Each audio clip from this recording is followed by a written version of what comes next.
పశ్చిమ గోదావరి జిల్లా పెద్దమల్లంలోని మాచేనమ్మ దేవస్థానం ప్రత్యేకతతో ప్రసిద్ధి చెందింది. తల్లి బిడ్డల విగ్రహాలు బావిలో ఉండగా ఆలయ గోపురం స్థానంలో తాటాకుల కప్పుతో ఎండ వాన పడేలా నిర్మించారు. మాచేనమ్మను దర్శించుకుంటే కోరికలు తీరుతాయి అని భక్తులు విశ్వసించి ప్రతి ఆదివారం దూర దూరాల నుండి వస్తున్నారు.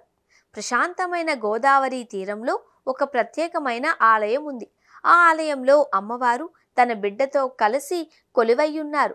తల్లి బిడ్డలు శిరస్సు భాగాలతో మాత్రమే భక్తులకు దర్శనమిస్తారు. తమపై ఎండావాన పడేట్టు ఆలయం నిర్మించమని ఆ గ్రామ పెద్దల స్వప్నంలో కనిపించి ఆజ్ఞాపించారట. అందుకే అలా నిర్మాణం చేశారు. ఇంతటి విశిష్టమైన ఆలయం పశ్చిమ గోదావరి జిల్లా ఆచంట మండలం పెద్దమల్లంలో ఉంది. అదే మాచేనమ్మ దేవస్థానం. గోదావరి తీరాన ఉన్న మాచేనమ్మ దేవస్థానానికి ప్రత్యేకమైన విశిష్టత ఉంది. ఇక్కడ దాదాపు 5 అడుగుల లోతు బావిలో బిడ్డతో సహా అమ్మవారి శిలా విగ్రహం ఉంటుంది.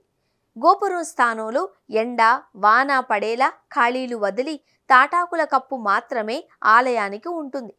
దాదాపు 400 ఏళ్ల క్రితం పెద్దమల్లం ఆడపడుచు మాచేనమ్మ భర్త కారణంగా అవమానాన్ని ఎదుర్కొంది.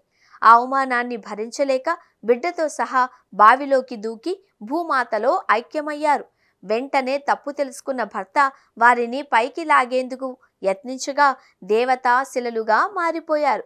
గ్రామస్తులు విగ్రహాలను పైకి తీసేందుకు ప్రయత్నించినా సాధ్యం కాలేదు. గ్రామస్తులు అంతా కలిసి అక్కడే ఆలయ నిర్మాణం చేయాలి అని నిర్ణయించారు. నిర్మాణానికి పూనుకున్న సమయంలో అమ్మవారు గ్రామ పెద్దలకు స్వప్నంలో సాక్షాత్కరించి చేసిన విగ్రహాలపై ఎండా వాన పడేలా ఖాళీలు వదిలిపెట్టాలి అని ఆదేశించిందట. అమ్మవారి ఆన ప్రకారం తాటాకుల పాక ఏర్పాట్లు చేశారు. 100 ఏళ్లుగా ఇదే సాంప్రదాయం కొనసాగుతోంది. ఇక్కడ అన్ని హంగులతో ఆలయాన్ని నిర్మించిన గోపురం స్థానంలో తాటాకుల కప్పు వేశారు. దీంతో బావిలోని విగ్రహాలపై ఎండా వాన పడేటట్టు ఉంటుంది. మాచేనమ్మను దర్శించుకుంటే కోరిన కోర్కెలు తీరుతాయని భక్తులు నమ్ముతారు. ఉమ్మడి ఉభయ గోదావరి జిల్లాల్లో పలు ప్రాంతాల నుంచి ప్రతి ఆదివారం ఇక్కడికి భక్తులు తరలివచ్చి అమ్మవారికి నైవేద్యాలు సమర్పిస్తారు.